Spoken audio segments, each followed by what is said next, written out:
तपाईँले जति राम्रो काम गरोस् कुरो काट्नेसम्म कसैको केही लाग्दैन। मलाई लाग्छ जहाँसम्म लाग्छ हर्क साम्पाङ जस्तो यो पृथ्वीमा त्यागी तर निस्वार्थ मान्छे मैले आजसम्म देखेको छैन।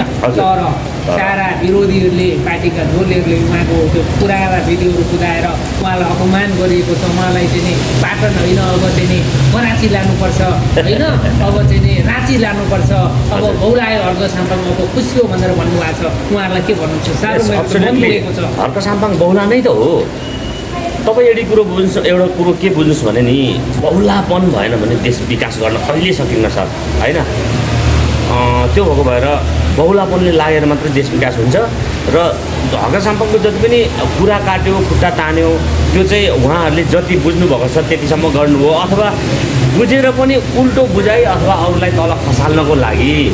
जस्तो अरू पार्टीको विपरीत अथवा विरोधी पार्टीको मान्छेहरूले कुरो काट्नु त स्वाभाविकै हो। किन भन्दा उहाँहरूको रोजीरोटी सक्न लागिसक्यो सर। अब हेर्नु त के भन्छ सडक पनि हर्क साम्पाङले बनाइदिएको छ, जाली तार जाली पनि हर्क साम्पाङले फोकटाइ लगाइदिएको छ, पानी पनि खुवाइदिएको छ। हुँदाहुँदै पुल मान्छे आइसक्नुभयो, बिजुली पनि सर सबै आउँछ। हेर्नु अब पार्टीहरूले के काम देखाउने केही छैन क्या। त्यो भएको भएर उहाँहरूले रिसले त्यो भन्नु त स्वाभाविक नै भइगयो।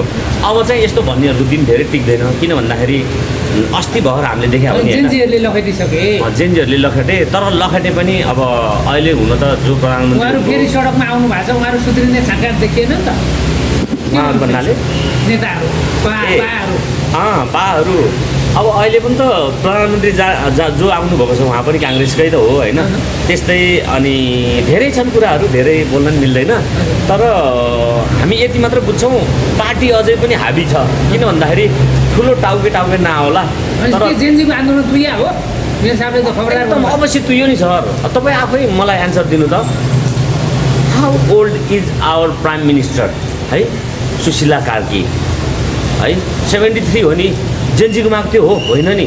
जेन्जीको माग त युथ आउनुपर्छ। दोस्रो माग अर्को के हो भन्दा नो करप्सन भनेको थियो। अब करप्सन त अब हेर्नु है, अब संविधान त विघटन गर्यो ठिक छ होइन। अब संविधान संशोधन गरेन भने संविधान सभा विघटन गरेर मात्र भएन के। प्रत्यक्ष कार्यकारी आउनुपर्ने भन्ने यो आएन त ठ्याक्कै नभनौँ। अबको यो जुन 84को चुनावपछि चाहिँ प्रत्यक्ष कार्यकारी चाहिने हिसाबले चुनाव भयो भने चाहिँ होइन। अहिले नै सबै पार्टीहरू सल्पलाइसके, अब फेरि पार्टीहरू नि त आउने होला नि। कसरी प्रत्यक्ष कार्यकारी आयो त? अहिले तुरुन्त आउँदैन। अबको 84को चुनावपछि चाहिँ प्रत्यक्ष कार्यकारीको लागि उ गर्यो भने तर मेरो साहबले भन्नुभएको थियो प्रत्यक्ष कार्यकारी हुनुपर्छ भनेर होइन। एकदम उहाँको मेन लाइन नै त्यो हो नि त है। लोभी पापी भन्नेलाई के छ जवाब विरोधीहरूलाई? मेयर साहबलाई लोभी पापी भने ट्रोल बनायो होइन। मेयर साहबले लोभ चाहिँ गर्नुभयो है। के काममा लोभ के मानेमा लोभ गर्नुभएको थाहा छ? उहाँले पदको लोभ गर्नुभएको होइन कि कामको लोभ गर्नुभएको हो। अझ भनौँ पदकै पनि लोभ गरेको हो, तर अरूले जस्तो भ्रष्टाचार गर्नको लागि लोभ गरेको होइन। म तपाईँलाई स्पष्ट गराउन चाहन्छु अहिलेको प्रधानमन्त्रीले अब जेन्जिजको जति पनि डिमान्डहरू छ त्यो पुरा गर्छ भन्ने स्योर छैन नि त। I am not sure. तर यदि हर्क साम्पाङ आउनुभएको भने त्यहाँ हुन्थ्यो कि 100% 200% हुन्थ्यो। हर्क साम्पाङले देशको लागि कार्यकारी प्रत्यक्ष कार्यकारी राष्ट्रपति अथवा प्रधानमन्त्री दिएर जान्छु भन्ने आँटले नै आउनु खोज्नु भयो। तर उहाँ नआउनु भएपछि अरूले के गर्ला नगर्ला मलाई त स्योर छैन भन्नुहुन्छ। तर प्रधानमन्त्री बन्छु भनेर हतार आएका हर्क साम्पाङ मन्त्री पनि नपाएपछि रुँदै घरमा फर्किए पनि भन्ने आरोप लाग्यो। त्यो भन्नेहरूको मैले अघि नै भने नि भन्नेको मुख सुन्न सकिन्न। मन्त्री त अहिले पनि त भौतिक तथा योजना के मन्त्रालय खानु भन्नुभएको थियो होइन। उहाँले चाहिँ नखाइकनै फर्किनु भयो। किन भन्दा उहाँले अझै पनि अब मलाई अहिलेसम्म पत्याउनु भएन, अझ योभन्दा राम्रो गरेर आउँछु भनेरै फर्किनु भयो होला सायद। आज भकाइदिनु भयो मेरो साहब। म यस्तो स्थितिमा आफ्नो ज्यान माया मारेर चाहिँ देश नेतृत्व गर्छु। सारा नेताहरू लुकेको बेला म चाहिँ सडकमा आएँ, तर मलाई खिसीतिउरी गरियो, मलाई अपमान गरियो भनेर उहाँ रुनुभयो। पटक पटक रोइरहनुहुन्छ। त्यो साँच्चीकै नाटक थियो या यथार्थ वास्तविकता? रुनुभएको मान्छे देखाएको छैन होइन। तपाईँले भन्नुभयो अनुसार सायद रुनुभएकै होला है। जहाँसम्म लाग्छ आफूले गर्छु भन्न खोज्दाखेरि त गर्न पाउनु पऱ्यो नि त होइन। किन भन्दा मलाई चाहिँ म चाहिँ के भन्न चाहन्छु भने नेपाली जनताले नट ओन्ली मी के मलाई मात्रै होइन बालेन हर्क है दुई अझ कुलमान घिसिङ, तिनजनामा जो प्रधानमन्त्री भए पनि हामी चाहिँ हामीलाई एक्सेप्टेबल छ अथवा हामी एक्सेप्ट गर्छौँ भनेर नेपाली जनता प्लस जेनजीले भनेको कुरा हो। तर यसो भन्दै गर्दा न त बालेनजी आउनुभयो न त कुलमानजी आउनुभयो। कुलमान त मन्त्री हुनुहुन्छ, तिनवटा मन्त्री सम्हाल्नु भएको छ मन्त्रालय। त्योभन्दा अगाडि उहाँलाई कुलमानलाई पनि त बनाइदिनु भएको भए हामीलाई चित्त दुखाइ हुँदैन थियो। अनि मन्त्री बनाइसक्नु भयो त? होइन, मन्त्रीले हुन्न सर, प्रधानमन्त्री नै हुनु पर्थ्यो। किन भन्दा जसले एकदम सच्चा हृदयले काम गर्छ नि उसले मात्रै देश बनाउँछ, यति कुरो बुझ्नुहोस् है। नत्र भने सुशीला कार्कीको सच्चा हृदय छैन। धेरै ट्रोलहरू छ है, पहिलाको धेरै ट्रोल त मेरो साथ पनि छ नि, गालीको वर्षा छ। गाली मात्रै गरेर हुँदैन सर, ट्रोल पनि छ। तपाईँले एउटा अस्ति लाउरेको कुरो सुन्नु भएन? दुध खाएर भ्रष्टाचार गर्नुभन्दा बरु गाँजा खाएर भने देशलाई विकास गर्यो भने त्यही राम्रो भनेको थियो नि। त्यो पनि ट्रोल भयो नि त। आखिर राम्रो देशको लागि जे राम्रो हो त्यो हुनु पऱ्यो क्या सर। त्यो भएको कारणले हामी पनि स्योर छैनौँ कि सुशीला कार्कीले राम्रो गर्छ कि भन्ने कुरो। यदि गर्नु सारा नेपाली जनताले मानेको छ, जेनजीहरूले मानेर उहाँलाई जिम्मा तपाईँहरूको रोइ कराई होइन। जेनजीहरूले त उहाँलाई अगाडि ल्याएर तपाईँ प्रधानमन्त्री बनिदिनुहोस् भनेपछि उहाँ आउनुभयो हो। आज चाहिँ सन्दुक रोहितकोमा प्रधानमन्त्री आफै जानुभएको थियो, मन्त्री बनिदिनु पर्यो भनेर, तर उहाँले मान्नु भएन। यदि तपाईँहरू पनि लायक, यदि तपाईँहरू पनि त्यसको चाहिँ नि हकदार भएको भए त प्रधानमन्त्री आफै आएर बनाउनु हुने रहेछ नि त, घर घरमा आएर। तपाईँहरू किन हतार गर्नुभयो? होइन होइन, हामीले हतार गरेको भन्दा नि मेयर साहबले अनि हतार त गर्नुभएकै हो। अब हामीले यदि मेयर साहबले प्रधानमन्त्री नबन्नु भएको भए right man in right place भन्ने जुन हुन्छ नि त्यो चिज भएन भने देश विध्वंस मचिन्छ फेरि। अब 1 महिनापछि फेरि आन्दोलन हुने सक्ने सम्भावना पनि छ सर। तपाईँ के बोल्नुभएको? हामीले जति बोलेर जे गऱ्यौँ अहिले त्यो अहिले सीमित नरहौँ। देशले जुन मोड लिन पनि सक्छ क्या। अहिले गम्भीर मोडमा छ देश, गम्भीर मोडमा छ नि। त्यसै हुन्छ भन्न सकिन्न। अब मानौँ अहिले ल संसद विघटन त गर्यो, संविधान संशोधन गर्छै गर्दैन वी आर नट स्योर नि त होइन। यदि संविधान विघटन गरेर संसदै नभएपछि संविधान संशोधन कहाँबाट हुन्छ त? तपाईँले कस्तो कुरा गरिराख्नु भएको? होइन ठिक छ, अहिलेलाई त भयो। अब आउने जुन 84 को चुनावमा पनि प्रत्यक्ष कार्यकारी आउने हिसाबले संविधान संशोधन गर्ने बहुमत ल्याउनु पर्यो होला नि त। तपाईँको हर्क साम्पाङ टिमले उही पुरानै पार्टी आएर जित्यो भने त उही लोप्पा खुवाइदिने होला नि त। अहिले जसरी तपाईँलाई लोप्पा खुवायो, हामीलाई लोप्पा खायो, त्यसरी लोप्पा खाइदिने होला नि त। त्यो त हो, तर अब यस्तो छ सर, पुरानो टिम आयो भने त देश फेरि बर्बादमा जान्छ। तर अहिले पनि प्रधानमन्त्रीले यदि उसले चाह्यो भने अहिले पनि प्रत्यक्ष कार्यकारीको लागि पहल गर्न सक्छ क्या। अहिले पनि संविधान संशोधनको लागि पहल गर्न मिल्छ। कसरी मिल्छ त? बाटो किन मिल्दैन सर? ठुलो मान्छेले जे गर्दा नि मिल्छ यहाँ। कानुनै नभइसकेपछि, देशमा चाहिँ संसदै नभइसकेपछि तपाईँ संसदले पारित गरेर गर्ने होला नि त। तपाईँ कानुनको कुरो गर्नुहुन्छ मसँग, मलाई एउटा जवाफ दिनुहोस्। पहिला मागुने हारेर पनि प्रधानमन्त्री किन खायो? कानुनमा त थिएन, संशोधन गरेर ल्याए कि ल्याएन? हो, कानुन भनेको यस्तो हुन्छ। संशोध गर्नलाई त जे गरे पनि हुन्छ, राम्रो गरे संसद चाहियो होला नि त। संसदले विघटन गरिदिएपछि कसले संशोधन गर्ने? होइन, यो यस्तो अवस्थामा सबैजनाले मिलेर गयो भने होइन संविधान संशोधन मात्रै न हरेक चिज हुन्छ यहाँ है। हरेक चिज सुवर्ण अवसर गुम्या हो, अहिले गुमेको हो नि सर, एकदम गुमेको हो होइन। अब चाहिँ जेनजीहरू आफै लडालड गर्नु भएको छ। लडालड मात्रै होइन, अहिले आएर फेरि ऊ सुशीला कार्कीको आफै विरोध गरिरहनु भएको छ अहिले, हो कि होइन? अनि मागिरहनु भएको छ। भन्नु मतलब जेनजीहरू पनि उहाँहरूको जे माग थियो नि त्यो माग पुरा भएन, उहाँहरूलाई पनि लतारेर लानुभयो। यसरी लतारेर लाँदै गर्दा उहाँहरूको पनि डिमान्ड पुरा नभइकन चित्त दुखाइ छ त्यसमा।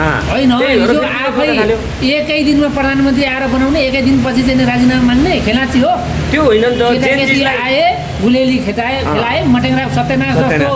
खबरदार, तर शहीदहरूको वीर अमर शहीदहरूको चाहिँ रगतमाथि खेलवाड नगरियोस्। हामी चाहिँ खबरदारी गर्न चाहन्छौँ। चाहे हर्क साम्पाङ होस्, चाहे बालेन शाह होस्, चाहे श्रमदाता होस्, सबैलाई हामी खबरदार गर्न चाहन्छौँ। सुशीला कार्की होस्, सबैलाई शहीद परिवार, शहीदको रगत पसिनामाथि खेलवाड नहोस्। चाहे सुदन गुरुङ होस्, हिजो चाहिँ आएर प्रधानमन्त्री बनिदिनु पर्यो भनेर गएर खुट्टामा ढोक्ने, अहिले आएर फेरि चाहिँ मुर्दाबाद भन्ने, राजीनामा दे भन्ने खेलाची हो देश। त्यो मात्र होइन, जेनजीलाई धेरै आशाहरू आश्वासनहरू देखाइएको थियो सर है। भित्रभित्रै उहाँहरूले च्याप्दै लानुभएको छ। त्यही कारणले अहिले उहाँहरू चाहिँ अहिले फेरि के भन्छ आन्दोलनमा उत्रिनु भएको छ कि यति बुझ्नुहोस् सबै कुरो त यहाँ खुलाएर भन्नै मिल्दैन होइन यो राजनीतिक कुराहरू कतिपय त जिउकै यहाँ डर भइसक्यो हामीलाई पनि होइन गाह्रो छ नि त्यही भएर जेनजीको डिमान्ड पुरा नभएको तर यो कारणले सबै जेनजीको डिमान्ड नहुनुमा चाहिँ सबभन्दा ठुलो हर्क साम्पाङ टिमको चाहिँ नि गल्ती छ अवरोध छ भन्ने कुरा आरोप लागेको छ क्या तपाईँहरूले हङ्गामा नगरिदिएको भए तपाईँहरूले लफडा ननिकालिदिएको भए अर्कै हुन्थ्यो परिस्थिति भन्ने कुरा अझ म त के भन्छु हर्क साम्पाङजीलाई दिएको भए चाहिँ यो हङ्गामा नै हुँदैन थियो कि सर तपाईँले के भन्छ कमेन्टहरू हेर्नुभयो होला नि प्रत्येक स्क्रोल गर्दै हेर्नु जहाँ त्यही हर्क साम्पाङ अहिले त गालीको पनि वर्षा छ नि त गालीको चाहिँ वर्षा त्यो हर्क साम्पाङ भगवान भन्नेहरूले आज गाली गरेका छन् तपाईँलाई एउटा कुरो थाहा छ यो प्रत्येक पार्टीको नेताहरूले आफ्नो कार्यकर्ताहरूलाई तिनीहरूको त साइबरको एउटा छुट्टै साइबर क्याफे भन्ने थाहा छ तपाईँलाई त्यो नै खडा गरेर मिनिमम 100जना त कमेन्टको लागि रेडी गरे होइन तपाईँले एउटा कुरा बताइदिनुपर्छ कि चाहिँ माथि होइन कुनै पनि ठाउँमा पुग्नको लागि सायद यही तपाईँको बिल्डिङमा माथि छतमा पुग्नको लागि त सिँढी चढ्दै जानुपर्ने होला नि त एकैचोटि माथि जान सकिन्छ मेरो भएको मान्छे अहिले प्रधानमन्त्री खोज्ने सुन्नुहोस् है हर्क साम्पाङजी मन्त्री हुनु पर्यो होला पहिले सांसद हुनुपर्ने होला चुनाव जित्नुपर्ने होला आउनुपर्ने होला अनुभव चाहियो होला एकैचोटि माथि टुप्पोमा जानु खोज्ने अनि दुर्घटना भयो भने कसले जिम्मा लिने हर्क साम्पाङजी 3 वर्षदेखि अहिलेसम्म रेगुलर श्रमदान गर्दै आएको छ धरानको लागि कुनै पनि बिना बजेट उहाँले सबै कामहरू गर्नुहुन्छ उहाँले सिँढी चढ्दै आउनुभएको हो 3 वर्ष भनेको जोक हो सर तपाईँलाई थाहा होला वर्ल्ड रेकर्ड अफ बुक्स जुन चाहिँ गिनिज बुक युकेबाट सञ्चालित छ त्यहाँ धरि नाम लेखाउनु भयो के हर्क साम्पाङले गुलेली खेलाएको भएर गिनिज बुकमा नाम लेखाएको हो तपाईँ आफै एन्सर दिनु त होइन नि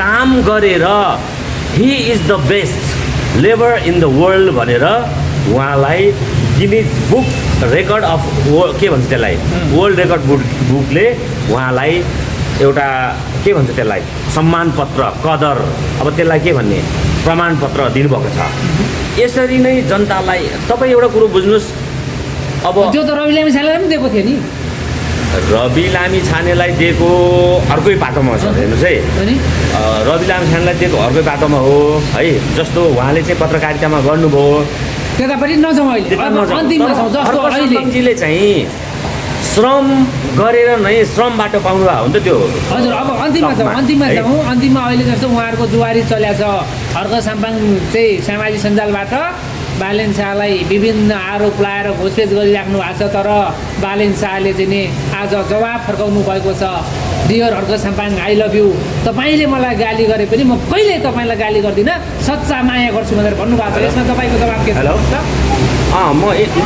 म माथि चाहिँ इन्टरभ्यूमा छु ल 2 मिनट सकिहाल्यो हुन्छ ल तल एकछिन तपाईँको जवाब के छ के क्वेसन थियो सर हर्क साम्पाङले धरान गएर यहाँबाट तार उहाँलाई गाली बर्साएपछि उहाँलाई बदलाको भावले हेरिसकेपछि मेरो बालिन शाहले आज उहाँलाई प्रिय हर्कजी तपाईँलाई तपाईँले जति गाली गर्नुहुन्छ त्योभन्दा धेरै माया गर्छु I love you Harka Sampang really love you भन्नुभएको छ के भन्नु त्यो विषय त्यो कहाँ थियो मैले त देखाएको छैन होइन म त काममै बिजी भएँ त्यो भएको भए राम्रै हो तर उहाँले सुन्नुहोस् है यो बालेनजीको पनि एउटा नखरापन हो है उहाँले सपोर्ट गर्ने बेलामा सुशीला कार्कीलाई सपोर्ट गर्ने अहिले आएर आई लभ यु भन्नेको कुनै तुक छ र सर छैन नि अनि आई लभ यु भन्दै अँगालो मार्दै जाने मुनिबाट छुरी घोप्ने त्यो त भएन नि त भएको त्यो हो नि सपोर्ट गर्ने बेलामा सुशीला कार्की अहिले आएर आई लभ यु भन्न हामी मान्छौँ त बालेन होइन होला नि त शब्द गर्नु त्यो जेनजीले रगत बगाएका छन्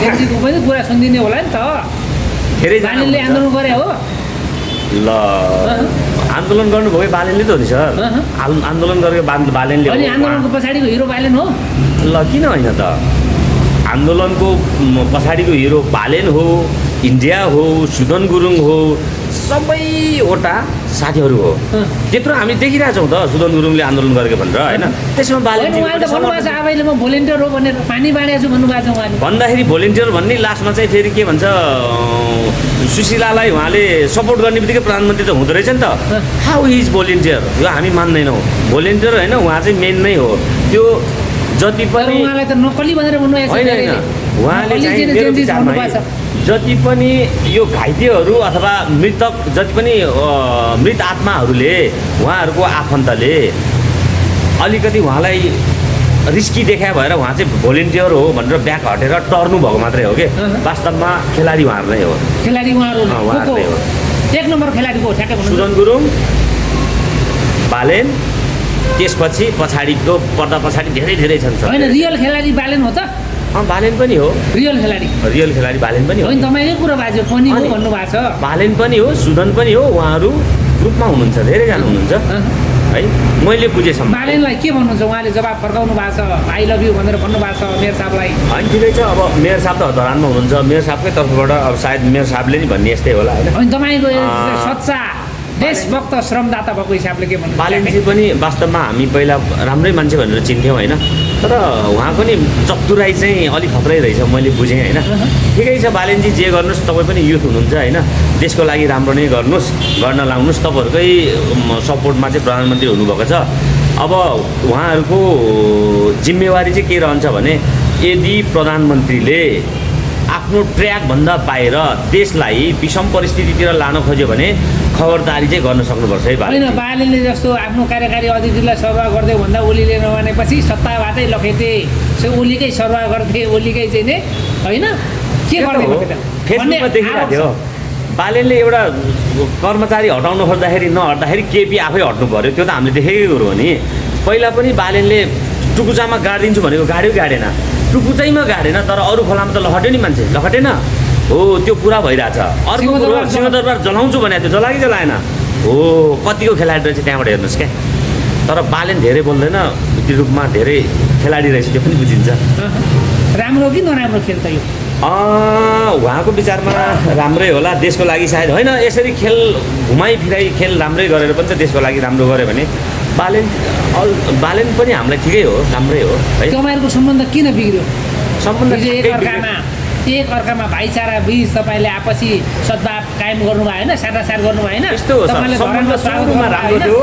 सम्बन्ध सुरुमा राम्रो थियो, अहिले आएर हल्का बिग्रिरहेछ। पानी बाराबारै होस् मतलब भएन, तपाईँ कन्फर्म हुनु होइन। अहिले पानी बाराबार हर्कर बाल्ने त्यति साह्रो होइन। अघि नै तपाईँ भन्नुभयो नि आई लभ यु भनेर है, भन्यो भनेर। अब यसो पहिला मिल्नु भएको थियो दुईजना होइन, स्वतन्त्रबाट आएको भएर बिचमा आएर अहिले आएर अलिकति तुच्छ मन भइरहेछ है।